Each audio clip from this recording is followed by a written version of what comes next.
I pledge allegiance to the flag of the United States of America and to the republic for which it stands, one nation, under God, indivisible, with liberty and justice for all. Welcome to the Vietnam Veterans News Podcast. News of interest about Vietnam veterans from a Vietnam veteran. Now, here's your host, Mac Payne.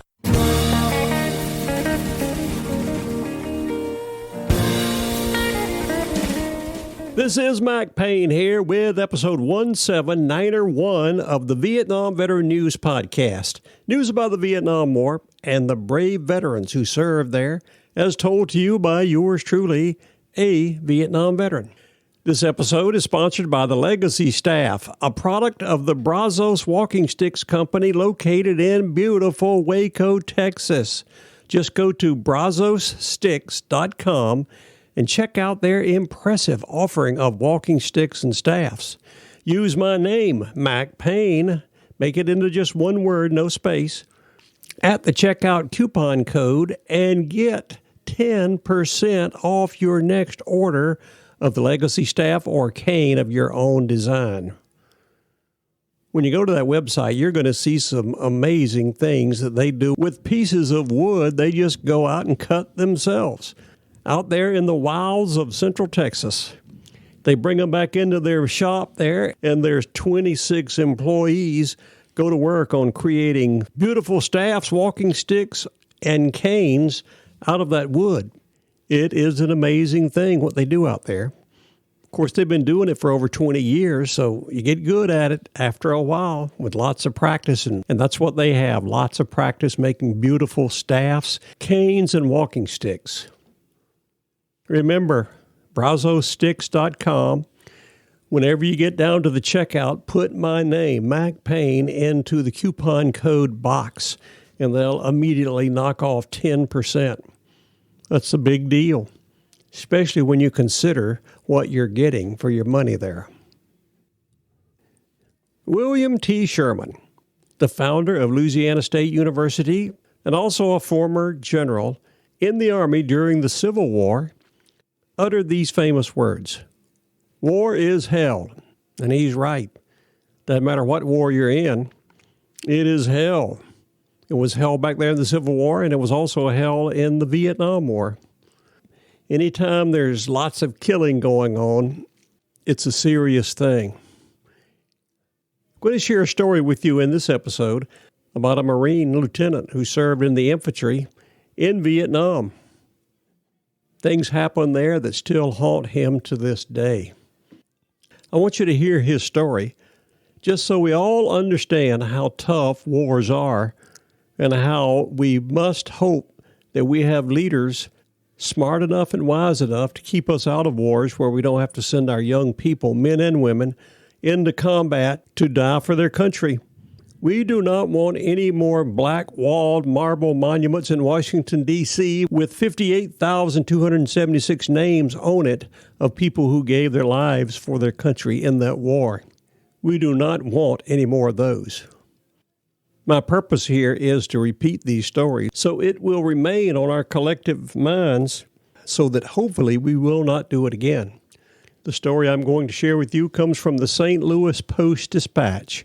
It is titled, "Just Following Orders, No-Win Situation in Vietnam Still Haunts Veteran." The veteran we're talking about is Tom Hopkins.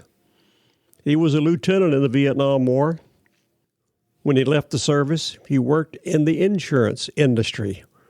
He's retired now and still telling his story and still carrying those memories that haunt him to this very day. This story was submitted to the paper by none other than Laurie Rose, Brand Avenue Studios contributing writer. She did a great job with this story. That's another reason I'm sharing it with you. The primary reason I'm sharing it with you is so we get the message, war is hell, and we don't want to do it anymore. Dateline, Glendale, Missouri. On May the 7th, 1965, First Lieutenant Tom Hopkins and several thousand fellow Marines landed on the beach at Chu Lai in Vietnam. That was a mere 2 months after the Marines made their first landing up in Da Nang on March the 8th, 1965. When they landed on the beach in Chu Lai, they weren't met with murderous machine gun fire and artillery raining down on them. No, there were a bunch of civilians there giving them necklaces made out of flowers. But that initial welcome did not last too long. Continuing. Though Hopkins had seen intelligence maps marked thick with little red flags representing the enemy, the first wave of Marines ashore that morning met no resistance and instead were greeted by local dignitaries and Vietnamese girls bearing leis, Hopkins said. I bet that was a big relief for those guys pouring off those boats, thinking they might be facing another Iwo Jima situation. Luckily, there were only local dignitaries and girls bearing flowers. Continuing. By the time he came ashore, it was dusk. I remember finding a small gully in the sand about 20 feet from the water's edge, and that was my home during my first night in Vietnam. Hopkins wrote in a memoir he shared with his 4 grown children. In the morning, we picked ourselves up off the beach and moved inland looking for the war, he said. We didn't have to look very hard. The war was just up the road. Hopkins, now 79 and a retired insurance company executive living in Glendale, Missouri, was 24 when he arrived in Vietnam in the months after the first American combat troops were deployed. He had grown up in Nebraska and earned a commission as a second lieutenant after attending the Marine Corps Officers Candidate Program. His first assignment in 1963 was the Marine Corps Air Station at Kaneohe Bay on the island of Oahu. I need to speak to Jana Hain to find out how you pronounce that word, Kaneohe Bay. I'm sure she could explain it to me, since she lives out there. Continuing. 2 years later, he was en route to Vietnam, leaving his pregnant wife and 1-year-old son behind. After landing at Chu Lai, the Marines moved inland, passing dozens of farmers working in their rice fields and tending their vegetable gardens and livestock. May I add this here? On my first tour in Vietnam, I was fortunate enough to move around in the country. I guess they wanted to get me out of the base camp there at Pleiku because I don't think they like me there in the battalion. So they sent me out all over the place.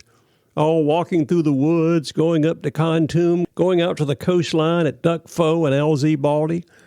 In all those travels, I got to see a lot of the locals.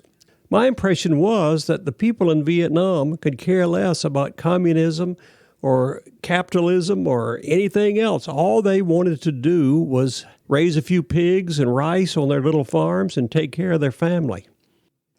It was heartbreaking to see what happened to those poor civilians over there. Back to the story.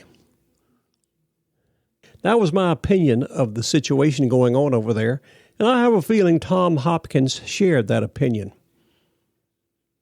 Continuing. Hopkins was ordered to clear the area of civilians. Assisted by an interpreter, he led a small squad of Marines from house to house, telling families they must leave immediately with only what they could carry. Local officials were supposed to have relocated the farmers and compensated them for their land, but that turned out not to be the case, he said. From what he could tell, no one from the South Vietnamese government had told them anything. Here's where it gets rough. Forcing those civilian farmers from their land at gunpoint has haunted Hopkins for 55 years. What happened to those civilians caused me a lot of heartache, he said. They were just innocent people. The men and children were all crying. They looked at me with hatred. I'll never forget it. One scene stands out clearly in his mind today, Hopkins said. I walked around this house and this little Vietnamese boy of about 8 or 9 was crying, and he was trying his best to help his family by picking vegetables from the family's garden, he said. The little feller was putting the vegetables in a sack to take with him for his family as they were leaving their home and farm forever. I still see him in my dreams, but I had to obey orders. I did my duty. I was caught between a rock and a hard place. A few weeks later, Hopkins' company was sent to clear suspected Viet Cong from a nearby island. After being brought in by helicopter, his gun squad became separated from the rest of the Marines as they tried in vain to start the vehicle their big 106mm recoilless rifle was mounted on. Isolated on the beach, they saw a South Vietnamese gunboat approach and began to strafe the area with machine gun fire. Hopkins was afraid his squad was about to become the victims of friendly fire. In battle, things get pretty confusing and lots of people get killed by friendly fire. That happens many times, he said. The corporal responsible for firing the gun asked permission to open fire, but Hopkins hesitated. I wasn't sure what to do, so I told the corporal not to fire, Hopkins said. The gunboat kept firing and was getting closer all the time. About the time I was ready to order the corporal to fire, the gunboat turned around and headed away. I can say without a doubt that my decision to do nothing, not to open fire, was the most important decision I made during my entire time in Vietnam and possibly in my life. Hopkins continued to serve in Vietnam until February 1966 and remained in the Marine Corps until 1968, retiring as a captain. The brutalities of war, the no-win situations, the close calls, the mortar attacks, the night patrols, the monsoons, and the heat remain vividly clear in his mind. He often volunteers to speak about his experiences to students at area schools. But he still wonders, should I have been true to my conscience and taken a stand that day against the way the poor Vietnamese farmers were being treated? Would an objection have done any good? As a Christian, I know that I will have to face the consequences of my actions on the judgment day. Will it be good enough to say that I was just following orders? Tom, it will be good enough, considering one thing. You said you're a Christian. If you're a Christian who has accepted salvation from Jesus Christ, it will be forgiven. When you accept Jesus Christ as your Savior, forgiveness will be offered to you on a silver platter. When Jesus hung on that cross, he canceled out the sin credit card of everybody who believes in him. Many of us had to do things in Vietnam we wish we had not done. Many times they're terrible things, and it will haunt you for a lifetime. But just keep in mind, as long as you have been saved through the acceptance of Jesus Christ as your Savior, all those sins will be taken away. We might not forget about them, but you're not going to be held accountable for them because Jesus assumed it for you. I appreciate the fact that you are speaking about your experiences in schools in your area. The upcoming generations need to know what happened in the past so that we do not repeat the same mistakes in the future. Tom Hopkins, on behalf of a grateful country, and all your fellow Vietnam veterans, I hereby issue you an official Vietnam Veteran News Podcast salute for your service to your country during the Vietnam War and afterwards. I'm sure you did a tremendous job in your career in the insurance business. I say that because I know one thing. When the Vietnam veterans came home from over there, they were older, wiser, stronger, and better able to deal with adversities than our non-Vietnam veteran contemporaries. And I know that's exactly what you did. You used those experiences to continue contributing to your country. I thank you so much for telling your story and encourage you to keep it up, and I wish you the best. This is Mac Payne closing out episode 17901 of the Vietnam Veteran News Podcast. Thank you so much for coming to listen to these stories. You are cordially invited to return again soon and often to listen to more that will be coming your way on this podcast, the Vietnam Veteran News.